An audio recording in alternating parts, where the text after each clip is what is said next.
მამები ტკივილით სავსე ხურჯინს გადაიგდებენ ხარზე და წავლენ.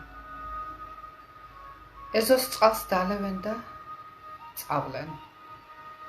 ასე უბრალოდ არაფრის მაქნისი მამები გადაალაჯებენ მესერს და წავლენ. შვილებს გუნდებს დაუმზადებენ და მსუბუქად ესვრიან. შეაჩვევენ სროლას, ომს, ტყვიას, ტკივილს, იარას, რომ ომისა აღარ შეეშინდეთ. გავლენ ტვირთმოკიდებული მამები ნახევარ სიცოცხლე გალეულ ვაკეს და ელემენტ გამოცლილი ტელეფონით ღმერთს დაურეკავენ. აბა ჰე, მიხედეო, შენიცი და შენმა ღმერთობამო. კი ადამჯერი ბავშვი, მაგრამ თვალს ნუ მოაშორებო.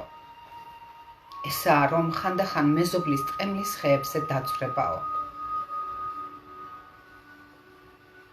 მამები წავლენ და ომზე დაქორწინდებიან და ომებიც იმავე საღამოს თავშალ წაკრულ რძლობას იწყებენ.